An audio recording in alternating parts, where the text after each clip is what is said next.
morning. Welcome to the November 9th, 2022 meeting of the Rochester Board of Review.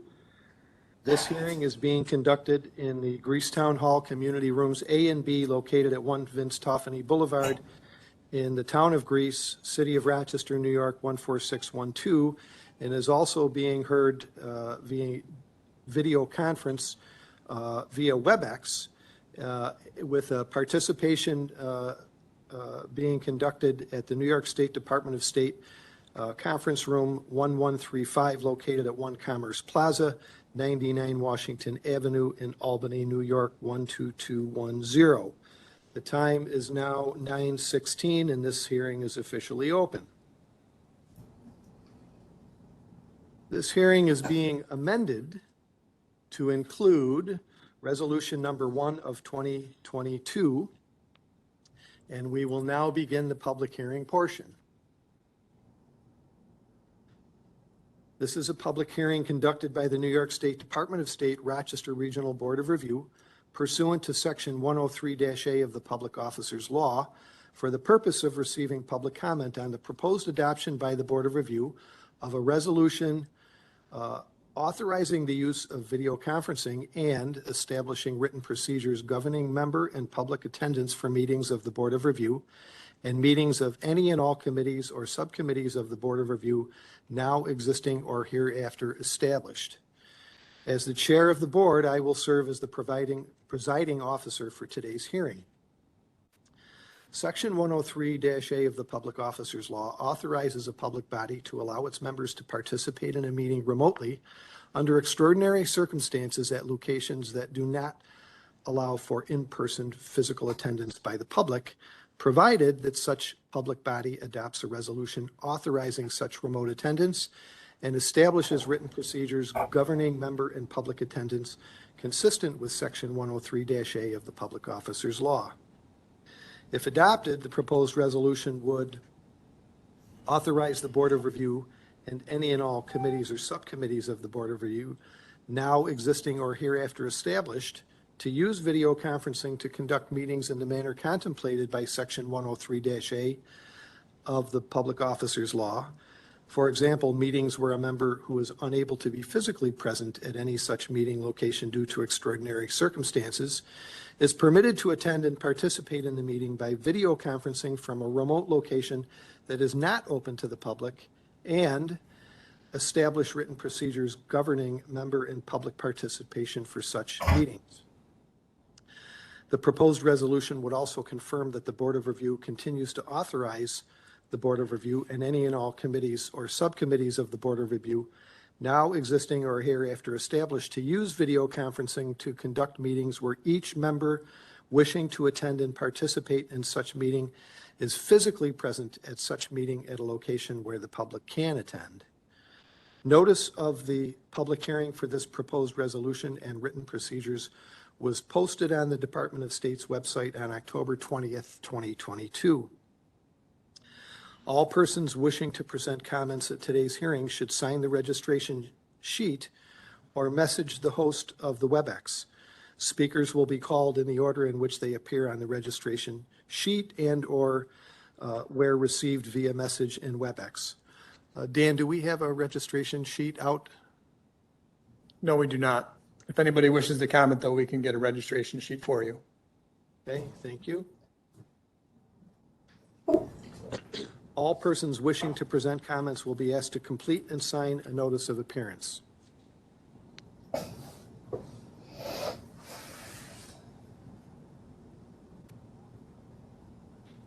Can I please have Dan's first and last name? Yes, my first name is Dan, last name is Farley, Farrelly. I'm actually up on the screen. Thank you. And I work for the Department of State. Got it. So a video hearing of this recording is currently taking place. Anyone wishing to speak when called, please introduce yourself, identify your affiliation or any group that you represent. Please speak slowly and clearly. If you have written comments of your remarks, please submit a copy to Mr. Fairley.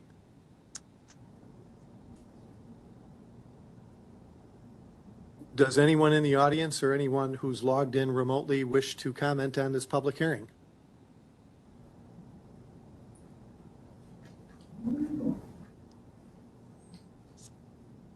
Let the record reflect that we've received no response. It is now approximately 9:20 a.m. As no one has appeared to comment on the proposed resolution, I declare this portion of the hearing closed.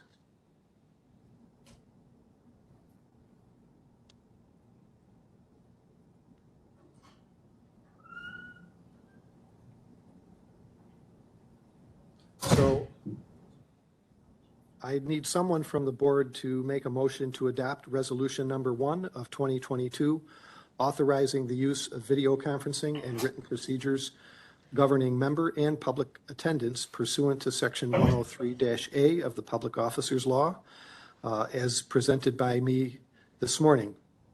Do I hear a motion? This is Michelle Trott, and I motion. Do I have a second? This is Mark Kavanaugh, and I second.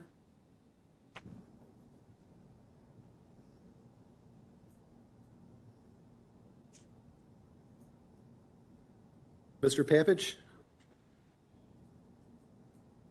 I agree. you need to vote verbally on the record. Affirmably. Rick Papich votes firmly. Mr. Kavanaugh, Affirmative. Ms. Trott, Affirmative. I will vote aye. So the record should reflect a vote of 4-0 on resolution number 1 of 2022. He's doing it next week, you know. We good? Okay. The first hearing this morning relative to a petition seeking relief from the Uniform Code is petition number 2022-0511. The petitioner is the University of Rochester Medical Center.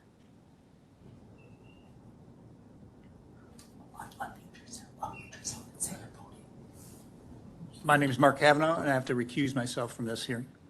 So the record should reflect that Mr. Kavanaugh has recused himself from this hearing, and Jared Behringer is joining us remotely from Albany to serve the role as the fire official in this matter. This petition pertains to the construction of a new building on the University of Rochester Medical Center campus containing occupancy groups B, business, I2, institutional, and S2, low-hazard storage.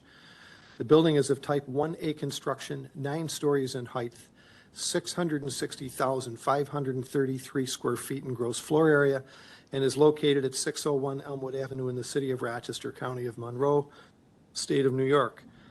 Petitioner is seeking relief from 19 NYCRR Part 1225 Fire Code of New York State, Appendix D, Section 103.4, which states that dead-end fire apparatus access roads in excess of 150 feet shall be provided with width and turnaround provisions in accordance with Fire Code Appendix D, Section 103.4. The petitioner is seeking relief from the requirements for a dead-end fire apparatus access road being provided with the required turnaround. And who is here representing the University of Rochester today? I am. My name is Rob Goss. That's G as in girl, O-S-S. Please state your address for the record. I am, it's 833 Chestnut Street, Suite 1400, Philadelphia, PA 19107. You may proceed. Okay. So the existing condition that we have there exists right now with this dead-end condition. What we are doing is demolishing the existing storage and business occupancy on the east side and constructing a new I-2 and storage occupancy in that location. We are improving that by fully sprinkling the new building with a type 1A construction. The existing structure to the west is the business occupancy, which is not fully sprinklered at this time. We are also removing some bollards to widen the access down the middle drive. And we are infilling a window well on the west side at the existing medical school building to also provide ease of access to Middle Drive for a fire truck.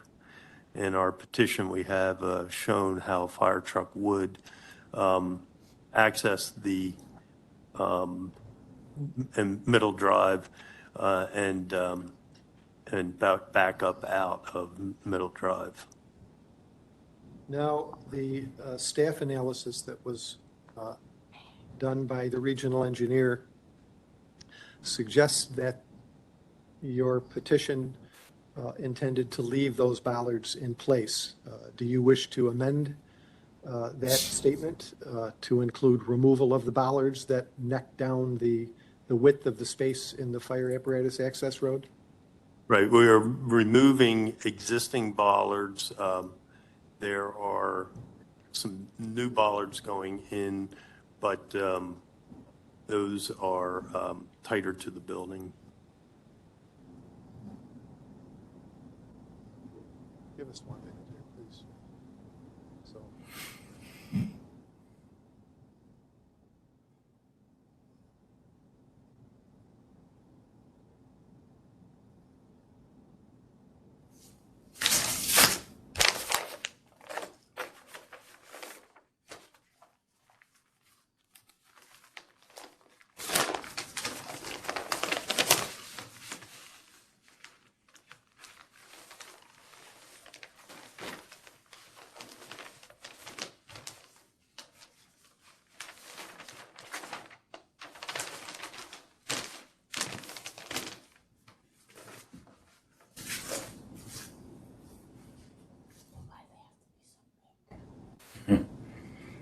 So it looks like on the site plan Exhibit 2 that a half a dozen or so bollards towards the southern end of the alley are being removed, but the bollards at the northern end of the alley would remain. Is that correct? Those will be new bollards for the new construction. The existing ones are all being removed. It's Daniel Farley that was just talking before Goss. Because there's a group of you and I can't see who's like talking. So if Daniel was talking, can you just state I'm talking? Because I need this for the record. I can't see who's talking from the table there. It was Robert Goss that was speaking. Yeah, prior to that, was that you that was talking? And are you Daniel Farley? I am, but I was not speaking. Okay, so was I it, think, Nicole, Rick Papage, who's the Okay. board member who's sitting to my extreme left, okay, thank you. made a comment, and Michelle Trott, who's sitting next to me on my left, also made a comment. Okay, thank you. It's just I can't see who's speaking from the table from my screen, so if everyone can just state their name prior, that would be helpful for the transcript. You got it. Thank you.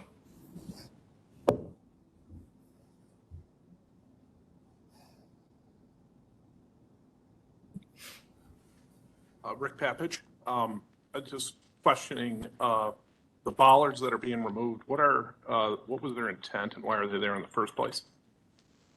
The existing building is, I think it was there to protect doors and the existing doors to that existing building being demolished and some other, equipment along the drive.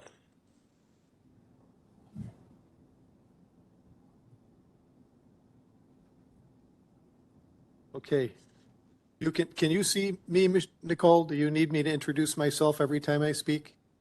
Are you What's your name? Just hold your hand up and state your Jim name. Burton. You're Jim Burton. Okay, thank you. No, you don't have to now, but Okay. I just couldn't see prior. Okay, thank you. You're welcome. Okay, Mr. Goss, your petition suggests that you believe you might qualify for relief on the basis of unreasonable economic burden. But it appears that your petition package did not contain any financial information or any justification statement that would support an economic burden. Do you have anything that you'd like to present to the board today? No, I do not have any backup information for that. Okay. Your petition also checked the box for compliance would not achieve the intended objective of the code. I didn't see anything in the package that would support that grounds for relief. Would you care to comment on why you think having a code compliant fire apparatus access road with a turnaround would not achieve the intended objective of the code? I'm sorry, could you repeat that? Yeah. Would you like to see a copy of the petition to refamiliarize yourself with the boxes that were checked? Would that be helpful? Yes. Okay.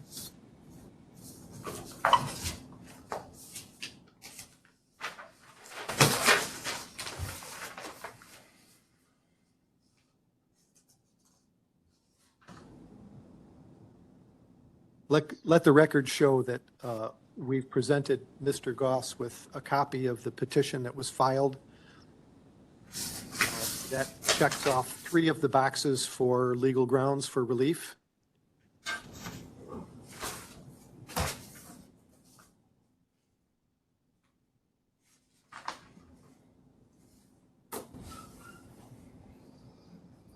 So I imagine this question is relative to item number 5. It's the checked box that suggests that strict compliance with the code would not achieve the intended objective.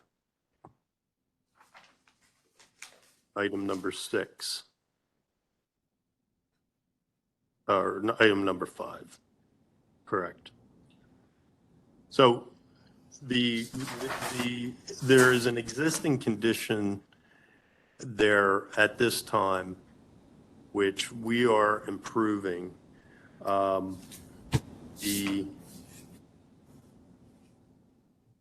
And so what we are doing is, if we do nothing, there's 2 unsprinklered buildings side by side. So we are improving with an improved structure in this case. And so we're not making the condition worse. We're actually, what we're stating there, that we are improving the condition that exists at this time.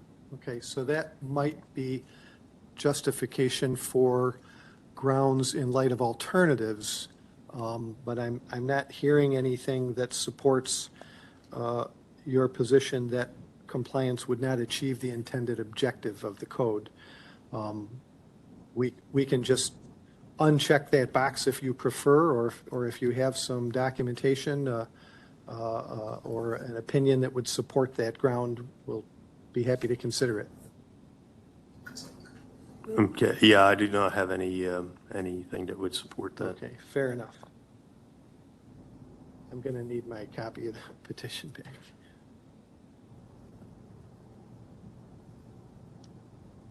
Thank you. So the box for in light of alternatives,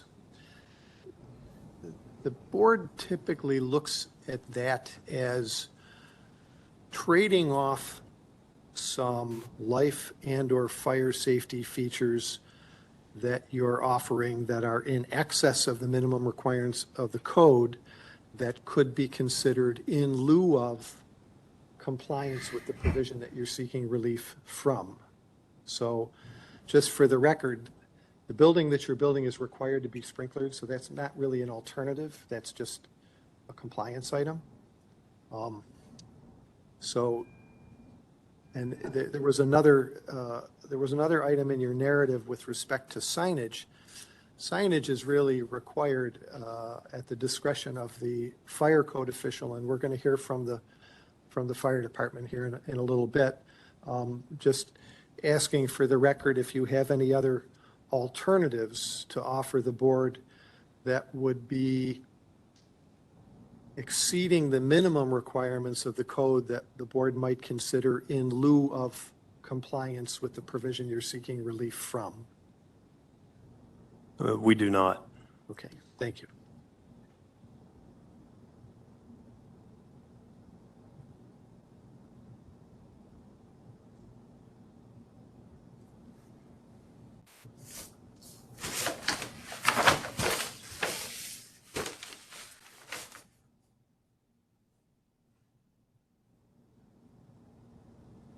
So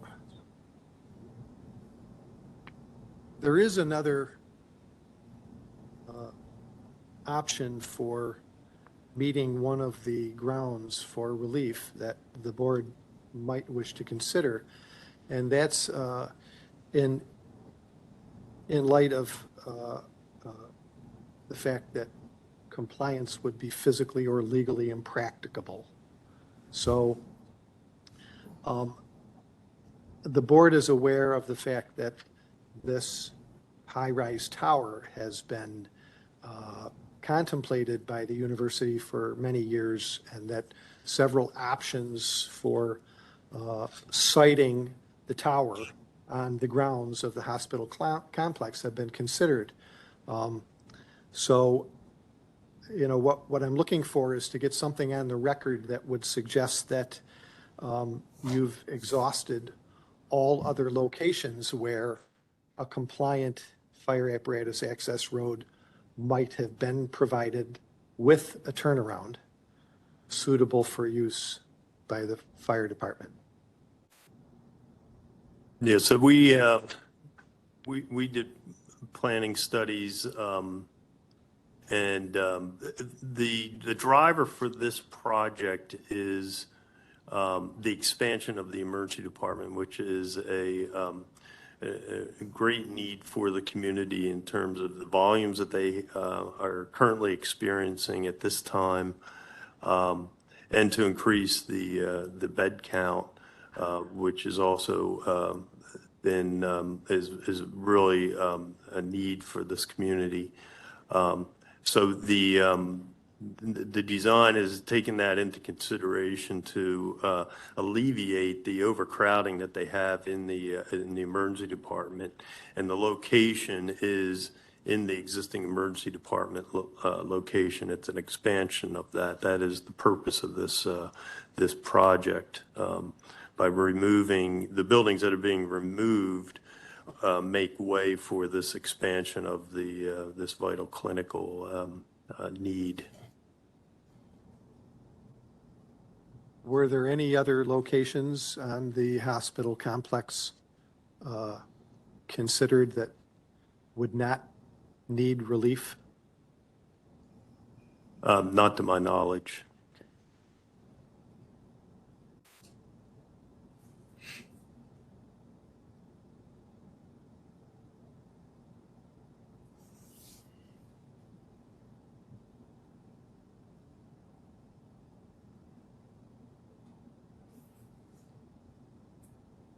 Sorry.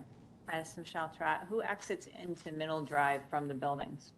Are they patients, staff, or those fire exits that exit into that drive? There, that drive where it is, where the fire truck would go down, is not for vehicle access. The only access to that, what they call Lot 6, where they have the loading dock, where you see those docks, that is staff only. That is for the operation of the facility. There's no fire stair exit into Middle Drive. There is a fire stair exit from both buildings into Middle Drive.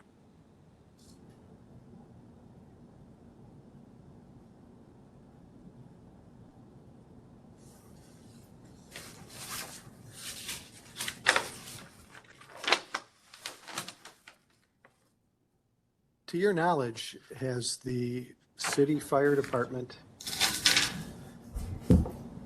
tested backing into or out of the alley with a fire apparatus or a smaller emergency response vehicle? I do not know if they have tested the current condition.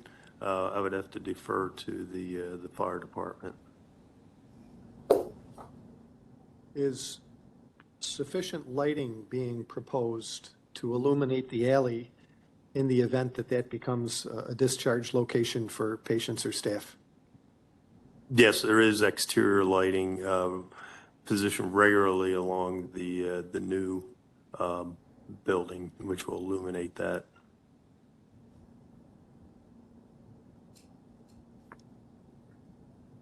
Are the stair towers in the new building going to be smoke-proof and provided with Class 1 standpipes and extending all the way to the roof surfaces? Yes, they will.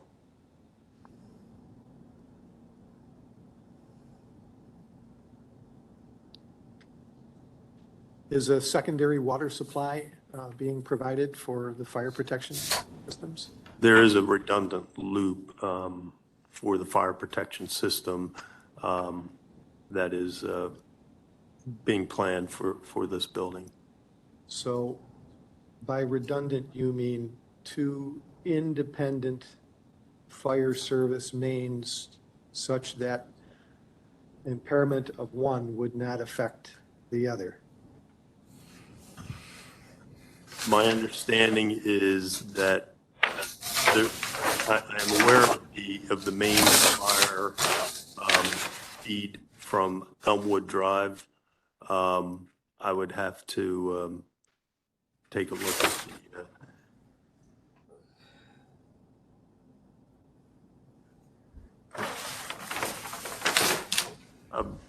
I would have to take a look at the plans. I believe there's a secondary feed coming from the south side from Crittenden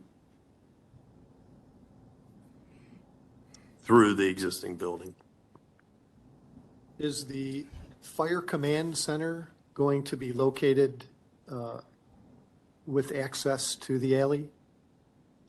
The fire command center that we are adding is accessible from Elmwood Drive on the north face of the new building. Okay, do you have anything else to share with the board at this time? I think I would just back up to when we were planning other locations. I do recall prior to when I was on the project, but I had heard they had looked at locating the building over Jackson Drive, which is to the east of the emergency department, and spanning over that. And that was discounted, but I'm not clear on the reasons why they did that. It was economic and impeding access to the main entrance of the hospital, the public entrance. And for the record, the narrative that you labeled as Exhibit 1 that isn't signed and is not contained on any letterhead, it's our understanding that you prepared that document? Is that correct? Yeah, we prepared that in conjunction with SWBR, our associate architect. We being? Me and Michael Brown from SWBR. Okay.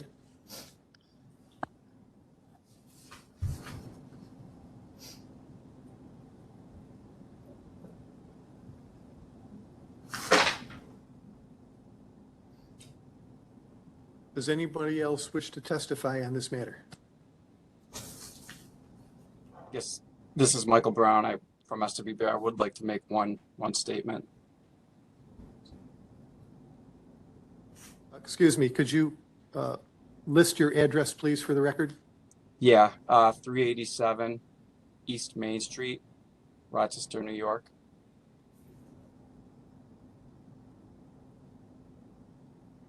You may proceed. I wanted to circle back to the unreasonable economic burden, specifically to Fire Code Chapter 11, that retroactively requires sprinklering hospital buildings. The adjacent building, the School of Dentistry to the west side of Middle Drive, being part of the hospital, in theory, it seems that over time that would need to become fully sprinklered. In that case, would increase the the distance to 300 feet. It used to be 300 feet in the previous version of the building code. In the latest version, the 2020 New York State Building Code, it's been amended to say, rather than 150 feet, it's been amended to say increased by the authority having jurisdiction. So from that perspective, the economic burden would be retroactively sprinklering the adjacent building on the west side of Middle Drive that's fully occupied, and I would say that would be the economic burden. So just further, thank you, Mike. But just for the record, the board can't really consider granting relief on the basis of economic hardship unless financial information was presented that we could review. Otherwise, it's just hearsay. And also note for the record that the provision in the fire code that grants discretion to extending the distance to the fire code official is only granted where alternatives are provided. So, such as a fully sprinklered building is I'm sorry, yes, is a fully sprinklered building is one of the provisions.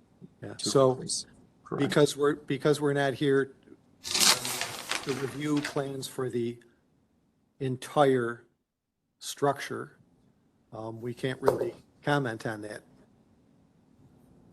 So, okay, would anybody else like to testify in this matter?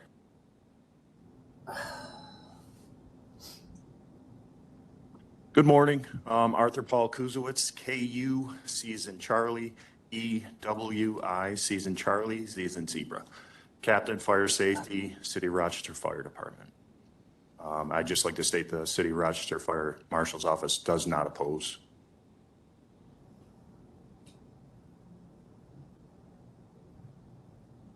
And can you confirm whether it's the city's fire department's understanding that there are two completely independent water sources for this high-rise building? I cannot confirm that.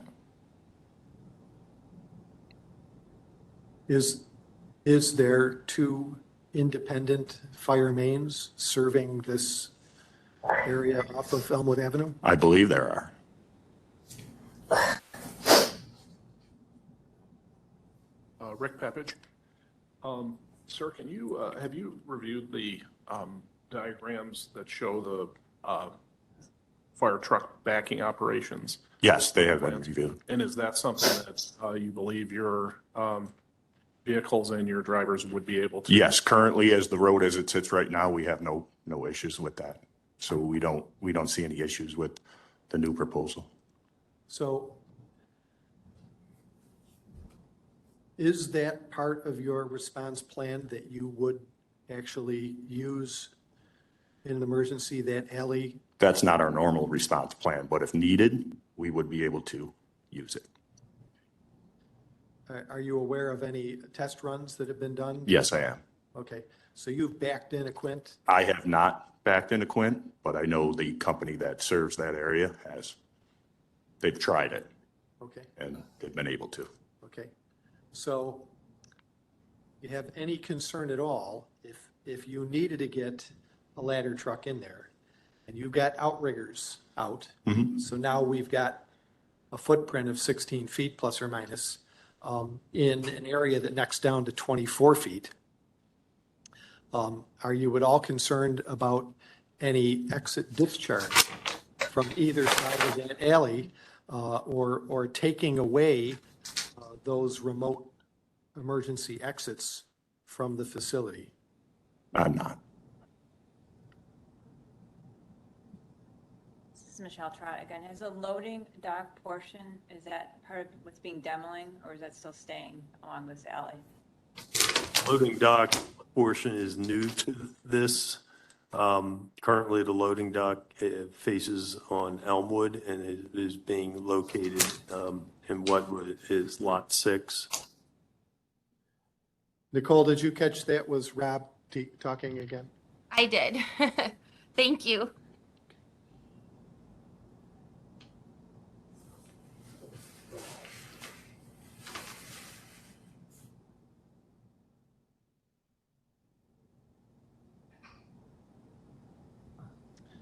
Is there anyone else in the audience or anyone else logged in remotely that wishes to speak on this matter? Please state your name and address for the record. Okay, my name is Tom Parr, P-A-R-R, and it's the same as Rob's, 833 Chestnut Street, Suite 1400, Philadelphia, 19107.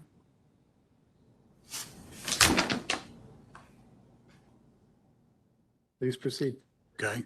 My comment is about the redundant water. You know, again, there's a loop system going from Crittenden and Elmwood that serves the entire campus. There's multiple feeds into that loop system, and we do have redundant services to the building. But they're all essentially coming from the same trunk line. No, they are coming from two different locations, so they can reroute in any necessity to go through the other buildings, and that's kind of a loop system. The way a loop system is set up is if one part of it is taken down, there's other ways that it comes into that building. So the intention is two service lines into the new building. Thank you. Thank you. Anyone else? Okay, at this time, the board is going to go into deliberation. Nicole, you can sign off for now. Okay, thank you. Pause it, pause it. I don't think existing buildings currently served. Number 6, the existing buildings currently served by the fire apparatus access road are known as the School of Medicine and Dentistry, Building 104, and the hospital, Building 105, both of which are not fully protected by fire sprinkler systems. Number 7, the 2020 Fire Code of New York State, Appendix D, Section 103.4, requires any fire apparatus access road more than 150 feet to be provided with a turnaround. Number 8, the fire code official from the City of Rochester Fire Department testified in this manner and is in support of the board granting the requested variance. Any other findings? Jared? No, not at this time. Therefore, strict compliance with the code would entail practical difficulties, unnecessary hardship, or would otherwise be unwarranted because compliance with the code would inhibit achievement of some other important public policy and would be physically or legally impracticable due to existing conditions on site that prohibit the installation of a code-compliant turnaround. Wherefore, it is determined that the application for a variance from 19 NYCRR Part 1225, Section 103.4 of Appendix D, be and is hereby granted with the following conditions. Condition number 1, that no parking signs shall be placed along the fire apparatus access road and within the area necessary for turning maneuvers as determined by the fire code official from the City of Rochester Fire Department. Number 2, that the pavement shall be crosshatched to prohibit parking in Middle Drive as shown on Exhibit 3 and as approved by the fire code official from the City of Rochester Fire Department. And number 3, that the proposed loading dock on the north end of the fire apparatus access road be reduced to accommodate only a box van in size, and that the retaining wall proposed on the site plan be removed. Any other conditions? No, none. Jared? No. So do I hear a motion to approve? Motion to approve. Second? I second. Okay. Ms. Trott? Aye. Mr. Behringer? Aye. Mr. Pappage? Aye. I will vote aye, so the record should reflect a vote of 4-0 with Mr. Kavanaugh recusing himself. It should be noted that this decision is limited to the specific building and application before it is contained within the petition and should not be interpreted to give implied approvals of any general plans or specifications presented in support of this application. And with that, we'll declare this hearing closed. You can stop recording. Can I just have Jared's last name for the record? It's Behringer, Barringer. Thank you.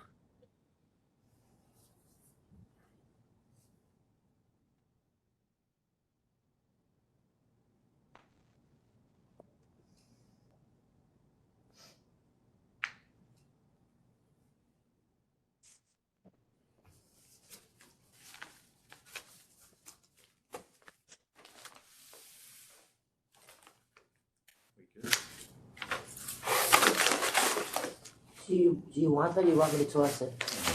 I got enough in my office. Yeah, exactly. I don't blame you.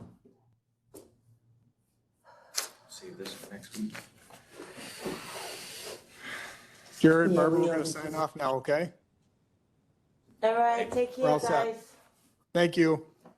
Have a good day, Bye. everybody. You too. Thank you. Thank you. too. I just hit. Yeah, just X out of it. And then just end it. Leave the meeting, we'll end it, whatever. Okay. Yeah.